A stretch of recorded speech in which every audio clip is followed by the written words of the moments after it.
ये जो हमें दुख मिलते हैं ना, ये पाप के कारण मिलते हैं। लोग मारे घूम रहे हैं दुख मिटाने के लिए, सोचते हैं कोई जादू कर दे, कोई टोना कर दे, कोई जंतुर बांध दे, कोई आशीर्वाद दे दे। अरे काहे को पागल हो? यदि तुम अच्छे आचरण करते हो, भगवान नाम जप करते हो, सदधर्म से चलते हो, तो तुम्हें किसी से आशीर्वाद मांगने की जरूरत नहीं। बात मान लीजिए, प्रार्थना मान लीजिए।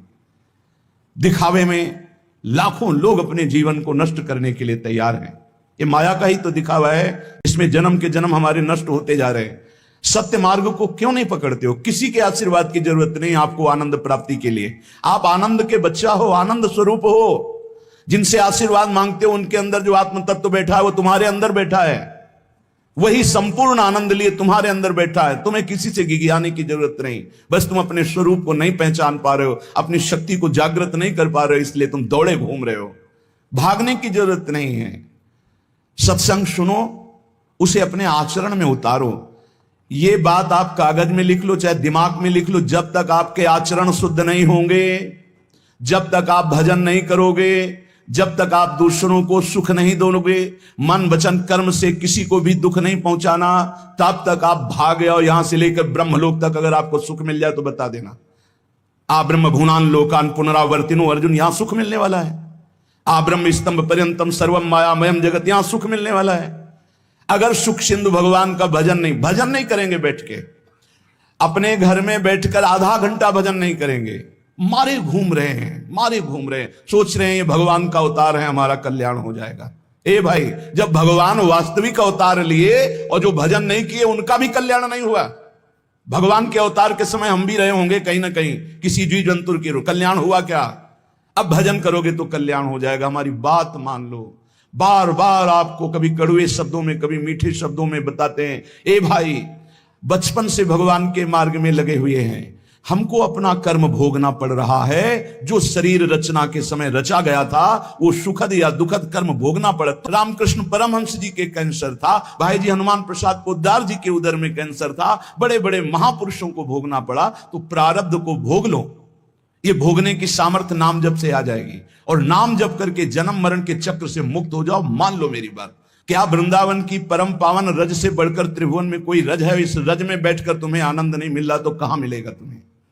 क्या भगवान नाम से बढ़कर कोई अमोघ शक्ति है जो भगवान को अधीन कर सके? सुमिर पवन सुत पावन नामो, अपने बस करी राखे रामो। लेकिन समझ में नहीं आता। ये जीव सोचता है कोई तपस्वी, कोई सिद्ध से हमारे दुख दूर हो जाएं। नहीं, भगवान के वचन सुन लीजिए। दैवी हेषा गुणमयी मम माया दुरत्तया मामेव ये प्रपद्यन्ते माया में ताम तरंतिते। ये गुणमयी माया को पार करना बहुत कठिन है। एकमात्र उपाय है, मेरी शरण में आ जाओ। हरि शरणम श्री कृष्ण शरणम मम। जब तक प्रभु की शरण में नहीं, तब तक माया मुक्त। पर समझ में नहीं आता। लोगों को ऐसा लगता है मैं जाऊंगा, आशीर्वाद मिलेगा, मैं सिद्ध हो जाऊंगा, सब दुख नष्ट हो जाएंगे। आप समझो, हमारी प्रार्थना को समझो। हम अंदर से पीड़ित होकर बोल रहे हैं, आप लोग समझते नहीं हो।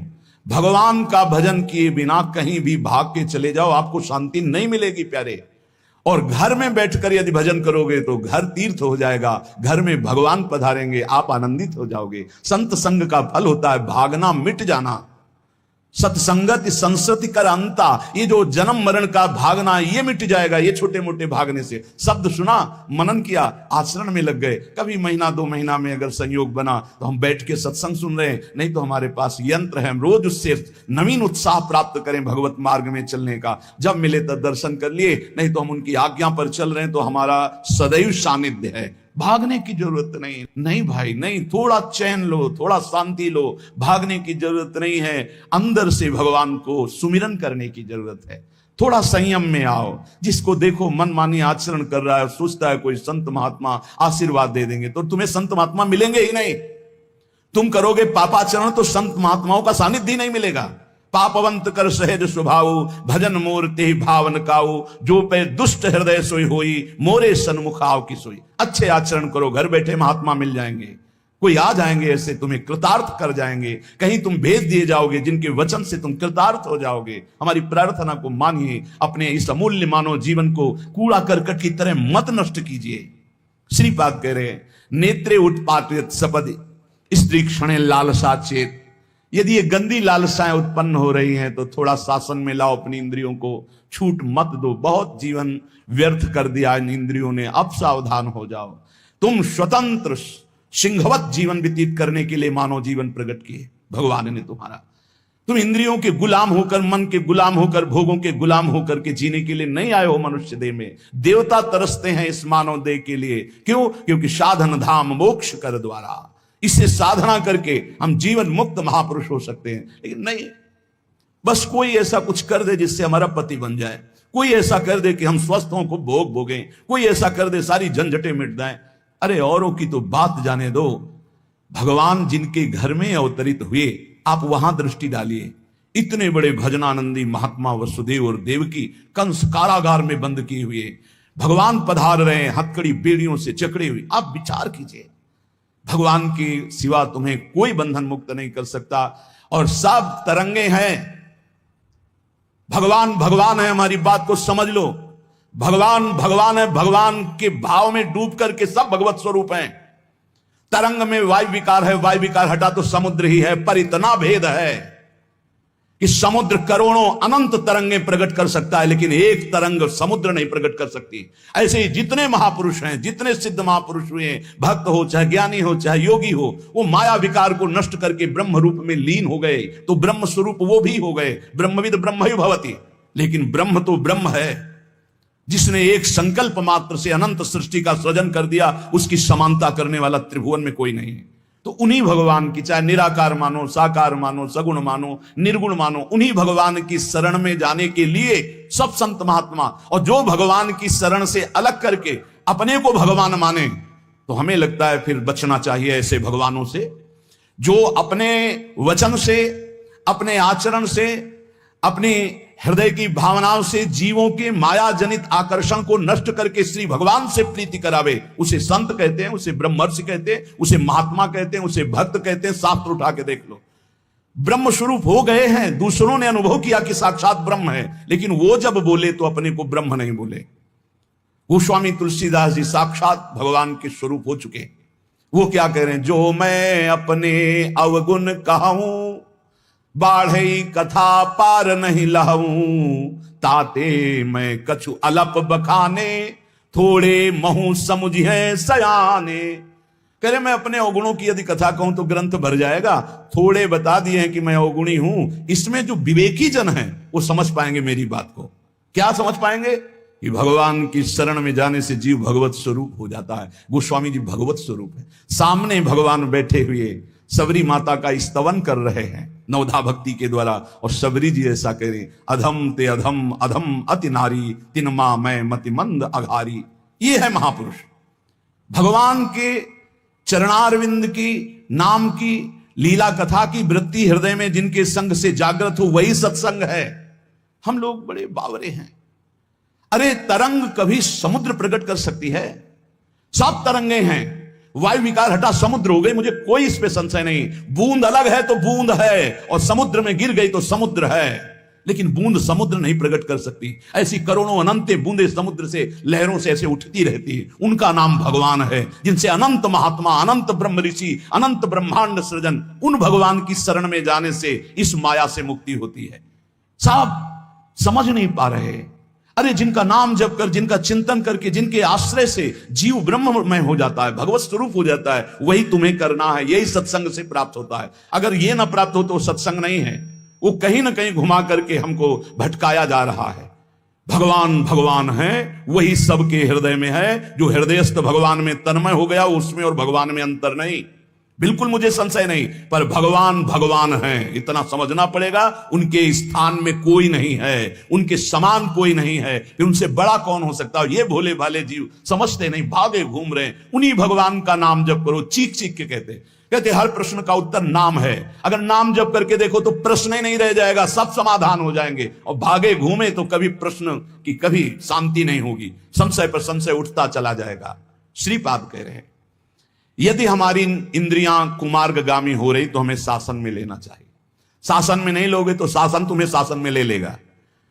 दो शासन है, एक है राष्ट्रीय शासन और एक है भागवतिक शासन। भागवतिक शासन जब लेगा तो फिर कोई बचा नहीं सकता, इसलिए अभी अवसर है, निकल चलो निकल चलो। भागने की कहीं जरूरत नहीं, किसी से आशीर्वाद नहीं मिलेगा। कब होगा? हम कह रहे राधा राधा जपो, अगर कल्याण ना हो जाए तो हमें बता देना। भगवान अर्जुन से क्या कह रहे हैं? सामने अर्जुन जी खड़े हैं, कह रहे हैं तुम मुझे तभी अनुभव कर पाओगे जब अनन्य चेता सततम यो माम स्मृति नित्य सा तस्याम सुलभा पार्थ। सामने खड़े हो, कह रहे सुलभ नहीं हूं मैं, सुलभ उनके लिए हूं जो मेरा अनन्य भजन करते हैं, अनन्य चिंतन कर। पकड़ ही नहीं पा रहे, लाख सत्संग सुन रहे, पकड़ ही नहीं पा रहे। बिल्कुल नहीं, ऐसे नहीं हो। थोड़ा विवेकवान हो, मनुष्य जीवन मिला है। ऐसा नहीं कि कोई तुम्हें प्रलोभन दे दे तो हम तुम्हारे रोग नष्ट कर देंगे, हम तुम्हें सिद्ध कर देंगे, हम तुम्हें धनी बना देंगे। हम कहते हैं कि हो सकता है 1000 जाते हैं, उनमें से 100 लोग ठीक हो गए हों। कैसे? पूर्व का पुण्य 100 का तुक्का लगा और ठीक हो गए। वो कहते हैं कि मैं कसम खा के कहता हूं मैं ठीक हो गया हूं। हम बिल्कुल 100% मानते ठीक हो गए, लेकिन उसके प्रताप से नहीं, आप अपने पुण्य प्रताप से ठीक हो गए। आपके ठीक होने का समय आ गया है, इसलिए आपका तुक्का लगा, आप गए, यश उसको मिल गया और आपका काम बन गया। हमारी बात को समझो। अपने लोग बहुत शास्त्र सम्मत, बहुत उसको सुलझ कर भगवत मार्ग को चल करके आपको बोल रहे हैं। अगर इन कर्मों को मिटाने के लिए जो हमारे शास्त्र बने हुए हैं उनके सिद्धांत के अनुसार चला जाए तो मिटा दिया जाएगा। लेकिन जब मिटाने की सामर्थ्य आती है तब लगता है अब इसको रख के क्या करेंगे, हमारे को तो प्रभु के पास जाना है, हमें तो दिव्य भाव देह प्राप्त है, हमें अपने स्वामी, अब इस शरीर का क्या करेंगे। तो जैसे सांप अपनी केचुल से संबंध नहीं रखता, ऐसे महापुरुष अपने शरीर से संबंध नहीं रखते। आप हमारी बात को समझ नहीं पा रहे, भटकते घूम रहे हैं, मारे घूम रहे हैं, क्लेश, अशांति, नाना प्रकार के दुख। अरे भाई, भगवान की शरणागति प्रतिपल परमानंद प्रदान करती है। क्यों नहीं शरण में हो जाते? क्या तुम्हारा पांच भौतिक देह नहीं? क्या हमारा पांच भौतिक देह नहीं? क्या तुम भगवान के अंश नहीं? क्या हम भगवान के अंश नहीं? अंतर क्या है? तुम संसार का चिंतन करते हो, भगवान का चिंतन करते हैं, तो क्या तुम भगवान का चिंतन करके नहीं बन सकते महापुरुष? क्या तुम स्वयं ऐसी शक्तियों को जागृत नहीं कर सकते? तुम सो रहे हो, जागो, भागने की जरूरत नहीं। ये जो गलत इंद्रियां जा रही हैं, इन इंद्रियों को रोकिए, भगवान की तरफ लगाइए। नहीं लगाओगे तो कहीं भाग के चले जाओ, धोखा ही मिलेगा, तुम्हें शांति नहीं मिल सकती, तुम्हें विश्राम नहीं मिल सकता, तुम सुखी नहीं हो सकते। इन बातों को लिख लो और पूरे विश्व में घूम के चले आओ, चाहे जहां चले जाओ, कुछ नहीं होने वाला। मारे मारे केवल घूमते रहो, समय बर्बाद करते हो। वही समय एकांत में बैठकर राम कृष्ण हरि बोलो, राधा बोलो, अभी आनंद आ जाएगा। हम ये नहीं कहते कि तुम करोड़पति बन जाओगे, तुम्हारे सारे काम बन जाएंगे, लेकिन हम ये कहते हैं कि तुम्हारा हृदय शांत हो जाएगा, तुम्हारा भागम भाग मिट जाएगा, तुम एक गंभीर हो जाओगे, धैर्यवान हो जाओगे, तुम लड़ना सीख जाओगे दुखों से, तुम सुखों से भूल करके पापाचरण कर बैठे हो। दुखों में इतना तुम हो जाते हो कि अपने जीवन को भी नष्ट करने की सोच। ये सब भगवत विमुख जीव का लक्षण है। भगवत सन्मुख होने पर सुखों में दूसरों को बांटा जाता है और दुख में सहकर भगवान के नाम का स्मरण करते हुए उस दुख के समय को काटा जाता है। समझते नहीं। श्रीपाद प्रबोधानंद जी कह रहे हैं कि यदि कहीं मुझे भगवद आश्रय मिल गया, धाम का वास, और मुझे मन ऐसा कहता है कि चलो बाहर घूमते हैं, अमुक तीर्थ, तो कह रहे हैं मैं पत्थर का टुकड़ा लेकर अपने पैरों को कुचल डालूंगा, क्योंकि ऐसा अवसर मुझे बार बार नहीं मिलेगा। धाम का अगर वास मिल गया तो मैं धाम छोड़ने वाला नहीं। पादौ संचूर्णयत शिलया चेद्वही स्याद ही आशा। यदि ये आशा मन में जागृत हो गई, चलो अमुक जगह घूम आते हैं और धामवासी हैं, अखंड व्रत लिया है, तो बोले पैरों को हम चलने लायक नहीं रखेंगे, पर वृंदावन से बाहर नहीं जा सकते। सद्य प्राणास्त्यजतु बलिभिर नेतुमारभ्यते चेत। यदि कोई बलवान पुरुष मुझे बांध कर बाहर ले जाना चाहे तो कह रहे हैं बद्ध्वा देहो बहिर्कपटा आशास्ति वृंदावन, उसी समय प्राण त्याग दूंगा। अगर कोई बलवान जबरदस्ती मुझे बांधकर वृंदावन से ले जाना चाहे तो उसी क्षण वृंदावन में प्राण त्याग दूंगा, बाहर नहीं जाऊंगा, क्योंकि धाम की कृपा से अनंत जन्मों की बिगड़ी बन जाएगी, भगवत प्राप्ति हो जाएगी। यह कुर्यात् गुरु तल्प कोटि गमनम हन्याच विप्राबुदम स्वर्णंचापि हरेत पिबेच्च मदिराम संसर्गवान तादृशैः। श्रीपाद बहुत अनुभवी महापुरुष हैं। अन्यंचोद्भट गोवदाध्य घचयम कुर्वीत सोप्यामृति श्री वृंदावन वास निश्चय सुनिर्वाही महाधार्मिका। यदि आपको ज्ञान नहीं रहा हो, आपसे ऐसे पाप बन गए हैं, गुरु पत्नी गामी सबसे महापापों में पहले आता है, फिर आता है जो ब्रह्म ऋषिजन हैं उनकी भार्या, फिर आता है मद्यपान, मदिरापान करना, फिर स्वर्ण की चोरी करना, और जो ऐसे पुरुषों का संगी है वो महापापी, गौ हत्या करना महापाप, ऐसे जो महापापी जन हैं, पाप हो चुके हैं उनसे, अब वो विचार करें कि मेरा कल्याण कैसे हो सकता है, मैं तो महापापी हूं। तो श्रीपाद कह रहे हैं हर जीव को अंतिम सांस तक भगवत प्राप्ति का मार्ग खुला है। बहुत बड़ी बात है, बहुत बड़ी बात है। आज तक भोगना पड़ रहा है गुरुपत्नी गामी का कलंक चंद्रमा जी को, आज तक। ये बड़े बड़े महत पाप हैं जो लोग नहीं समझते हैं। ये बात समझ लें, पर स्त्री गमन, मदिरापान, द्वित कीड़ा, स्वर्ण चोरी, गुरुपत्नी गामी, ब्रह्म ऋषियों की तरफ जो उनकी भार्या है उनकी तरफ ये काम भाव से देखना, गौ हत्या, ये महत पाप हैं। ये पाप नष्ट कर देते। भ्रूण हत्या, ये सब महत पाप है। अगर ये पाप बन गए हैं जाने अनजाने में जीवन में, और अब हमने सत्संग सुना तो अब हमें प्रायश्चित हो रहा है कि मेरा कल्याण कैसे हो सकता है।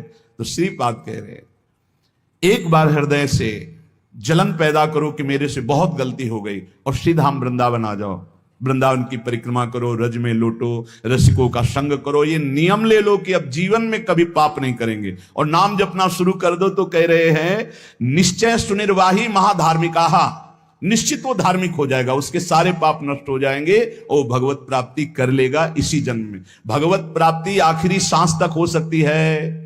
आखिरी सांस में बोला राधा राम कृष्ण हरि, बिल्कुल भगवत प्राप्ति हो जाएगी। विश्वास कर लो इस बात पे। इसलिए कोई भी कभी निराश ना हो कि मुझे भगवत प्राप्ति नहीं हो सकती, मेरा कल्याण नहीं हो सकता। इस श्लोक में श्रीपाद ने बताया यदि ऐसे महापाप किए हुए हो तो सीधा वृंदावन आ जाओ। धाम है भगवान का, निज धाम है। जो बड़े बड़े तीर्थों के अवगाहन से पाप नष्ट नहीं होते, जो कि महापाप कहलाते हैं, वो धाम में रज में लौटने से, परिक्रमा करने से, नाम कीर्तन करने से, सत्संग सुनकर सतमार्ग में चलने से। कह रहे हैं निश्चय सुनिर्वाही महाधार्मिका, निश्चय उसके सारे पाप नष्ट हो जाएंगे और वो धार्मिक ही नहीं महाधार्मिक हो जाएगा। धर्माख्याम अपि नैव वेत्ति सकला, धर्मिर्निगीर्णो सकृत, चांडालैरपि धिकृतः कुचरिता, नम्लेच्छैरपि न्यकृतः, अत्युच्छृंखलया निजोरु कृपया, शान्त्या च वृंदावनम, स्वस्मिन्नामृति चेद ददाति वसतिम, धन्योस्ति वृंदावने। यदि ऐसा पुरुष है, ऊपर के श्लोक में जो बताया महापापी, अब कह रहे हैं अगर ऐसा पुरुष है कि कभी धर्म की चर्चा ही नहीं सुनी, जो सदैव अधर्म में ही ग्रस्त रहा है, और इतना नीच है कि पापी लोग भी उसकी निंदा करते हैं। कुछ पाप ऐसे होते हैं जिनकी पापी लोग भी निंदा करते हैं। जैसे जेल कोई जाता है, हमें बताया गया है, तो उनमें कैदी लोग पूछते हैं क्या करके आया है, वो बताया गया कि भाई ये राष्ट्र रक्षा के लिए ऐसा ऐसा किया, पर अधिकार नहीं था, तो अनाधिकार चेष्टा में इसने अपने समाज की रक्षा के लिए ऐसे ऐसे किसी ऐसे उपद्रवी को मारा। तो हाथ मिलाते हैं उसको ये काहे क्या है, बोले अपनी बेटी के साथ ऐसा गंदा आचरण कर। तो बोले वहां के कैदी भी गुस्सा होकर उस पर दृष्टि रखते हैं, उसे घृणित दृष्टि से देखते हैं। तो यहां कह रहे हैं जो धर्म की वार्ता नहीं जानता, अधर्म से ग्रसित रहा है, और नीच पुरुष पापी लोग भी उस पर क्रोध दृष्टि से देखते हैं कि बहुत ही नीच है ये। ऐसे खोट कर्म करने वाला समाज से जो बहिष्कृत हो चुका है और निश्चित हो चुका है कि अब इसकी दुर्गति पक्की है, उसके लिए भी एक चांस है। बोले निजोरु कृपया शांत्या च वृंदावनम, स्वस्मिन नामृत चेत ददाति वसतिम, धन्योस्ति वृंदावने। बोले निज कृपा से वृंदावन उसको पावन कर सकता है यदि वहां करके ये जीवन भर का नियम ले ले कि अब मरूंगा तो इसी रज में वृंदावन से कभी बाहर नहीं जाऊंगा, तो असीम कृपावान प्रिया प्रीतम का निज धाम ये उसके सारे पापों को नष्ट करके उसे धन्य कर, धन्योस्ति वृंदावने, उसे धन्य बना देगा। पहले में महापापों का वर्णन किया, दूसरे में नीच आचरण करने वाला अधर्मी जो सबसे ज्यादा तिरस्कृत है, वो भी अगर श्रीधाम वृंदावन में आमरण वास स्वीकार कर ले कि अब वृंदावन, वैसे तो मैं बहुत पापी नीच हूं पर अब वृंदावन को नहीं छोड़ सकता, आजीवन वृंदावन वास करूंगा चाहे जितना कष्ट मिले। तो श्रीपाद कह रहे हैं चेत ददाति वसतिम, धन्योस्ति वृंदावने। वो वृंदावन वास स्वीकार करने के कारण वृंदावन की कृपा से निष्पाप होकर धन्योस्ति, धन्य हो जाएगा, अर्थात उसको भी भगवत प्राप्ति हो जाएगी। कभी भी उपासक भेद मत में पढ़कर तर्क वितर्क न करे। हरिहर सब एक हैं, हरिहर सब एक हैं। जैसे पीछे कहा था ठाकुर ठाकुर सब एक है, संत संत सब एक, और जो संतन का सेवन करे सो जागे शुद्ध विवेक। ऐसे यहां कह रहे तुकाराम जी के हरिहर में भेद नहीं है। जो भेद फैलावे, लड़ाई झगड़ा करे, ऐसे से दूर रहना। मिठास में चीनी है, चीनी के खिलौने बने हैं, एक सवार बना हुआ है, एक घोड़ा बना हुआ है। दोनों में चीनी क्या कम है क्या? बराबर चीनी है। चाहे घोड़े से शुरू करो तो मिठास, सवार से शुरू करो। दीपावली में आते ना बने, ऐसे ही चराचर जगत में सेवक स्वामी बना वही सच्चिदानंद है।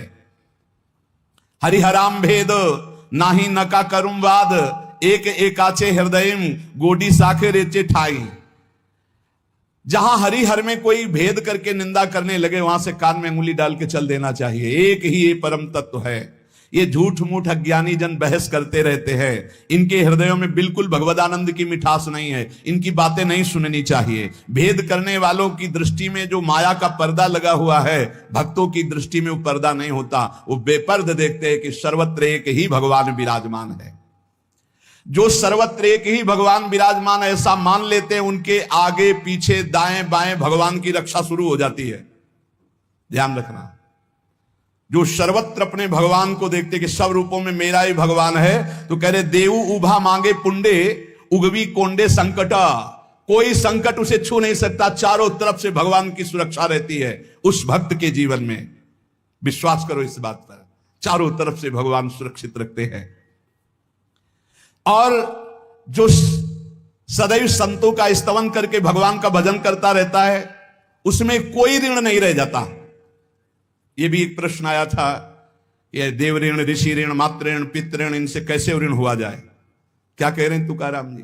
जो संतों का स्तवन करता है, उसके हृदय में भक्ति होती, जो भगवान का भक्त होता है, उसका कोई ऋण नहीं रह जाता, सब ऋण मुक्त हो जाते हैं। एकादशी स्कंद में भगवान श्री कृष्ण चंद्र जी ने उद्धव जी से कहा है, जो मेरा अनन्य भाव से निरंतर चिंतन करता है, उससे मैं सब ऋणों से मुक्त करता हूं। देव ऋण, ऋषि ऋण, पितृ ऋण, मातृ ऋण, इनसे उऋण होने के लिए प्राणपन से श्री हरि के चरणों का चिंतन करो। पंडरीनाथ तुम्हारा जन्म धन्य कर देंगे, तुकाराम जी कह रहे हैं। देखो, जब आनंद मिलेगा तब मन पंगु हो जाएगा। जैसे भौरे में बहुत बड़ी ताकत है कि चाहे जितना मजबूत काठ हो, वो बड़े मौज से खिलते खिलते उसमें छेद कर देगा। जब कमल की पराग वृत्ति में वो पहुंचता है, तो थोड़ा सा भी पराग को धक्का न लगे, शांत होकर बैठ जाता है। चाहे जीवन खोना पड़े, वो कमल की पंखुड़ी को नहीं काटता। ऐसे उदाहरण दे रहे, ऐसे ही तुम्हारा मन तब तक उद्दंडता करता रहेगा जब तक भगवत सुख नहीं मिलेगा। और जिस दिन इसे आनंद मिला, भगवत आनंद, ये बैठ जाएगा, इसका अस्तित्व खत्म हो जाएगा, ये बैठ जाए। निज सुख बिन मन होई कि थीरा। बिना आत्मानंद का अनुभव मिले मन स्थिर नहीं होगा, शांत नहीं होगा, विश्राम नहीं पाएगा। भौरे का दृष्टांत देकर के मन को समझा रहे कि मन भौरा है, भटक रहा है विविध भोगों में, बड़ा मजबूत है, बलशाली है, लेकिन ये तभी निर्बल बनेगा जैसे भौरा कमल में आ जाता है तो वहां अपना बल खो देता है। ऐसे ही श्री हरि चरणारविंद, हरि नाम, भगवत आश्रय, भगवत भक्ति, इसी में मन आनंद को प्राप्त होगा। तो आपको कहीं भागने की जरूरत नहीं। आपने सुना कि जंगल में भागने से क्या होगा, जल पीने से क्या होगा, फलाहार रहने से क्या? शांति से अपने घर को ठाकुर जी का मंदिर मान लो, खूब नाम कीर्तन करो, भगवत चर्चा करो, भगवान का सुमिरन करते हुए जीवन व्यतीत करो। इधर भी सुखी, परलोक में भी सुखी। किसी से आशीर्वाद मांगने की जरूरत नहीं, दौड़ने भागने की जरूरत नहीं, हाहाकार मचाने की जरूरत। ये बहुत आनंद का जीवन है मानो दे।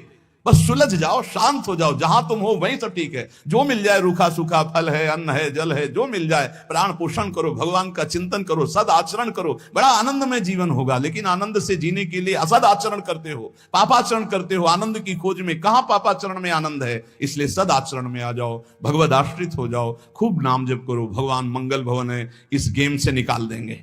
बहुत बड़ा एक गेम है, बहुत बड़ा गेम है। जीतते जीतते हार जाओ, हारते हारते जीत जाओ। तो हम तो जीत गए। नागरी दास ही जन्म जितायो, बलिहारी बलिहारी हमारी सबही बात सुधारी। कृपा करी श्री कुंज बिहारी, अरसी कुंज बिहारी हमारी सबही बात सुधारी। लाखों अपने वृंदावन में, बस खास बात बल गई। नहीं, आप क्या समझते हो, हाहाकार मचा हुआ, तांडव मचा हुआ है माया का। ये तो धाम है, इसके प्रभाव से आप बिल्कुल शांत आनंदमय हो, धूल भरी आंधी दूर से निकल रही। नहीं तो आप संसार में देखो, सतोगुण रजोगुण तमोगुण 3 गुण है। सतोगुण तो कहीं कहीं नहीं, रजो और तमो की तांडव वृत्ति मची हुई है, जहां कहीं भगवत चर्चा, भगवत नाम कीर्तन, भगवत गुण, बहुत विक्षेप माया डालती है। इसलिए खूब नाम जप करो, इसी जन्म में भगवत प्राप्ति कर लो, दोबारा इस कलयुग में जन्म ना हो। पक्का ऐसा भजन करो कि आगे अब देखते जाओ। अरे भाई, बड़ा आश्चर्यमय समय, बड़ा आश्चर्यमय समय है। अभी तो कुछ है नहीं, अभी तो बबुआ है कलयुग, घुटने के बल चल रहा है। थोड़ा खड़ा होने दो, फिर ताल ठोक ले दो। 4,32,000, अभी तो 32,000 नहीं पूरे हुए, थोड़ा 1,00,000 1,50,000 पूरे होने दो, फिर इसका है, उसका अपना राज्य है। इसलिए कलयुग के दोषों से बचने के लिए, माया के प्रभाव से मुक्त होने के लिए, समस्त दुखों का नाश करने के लिए समर्थ है भगवान नाम। खूब नाम जप करो, नाम कीर्तन करो, भगवत चर्चा करो, इसके सिवा कोई उपाय नहीं है। जहां और कुछ उपाय बताया जाए तो भटकाव है। हमारी प्रार्थना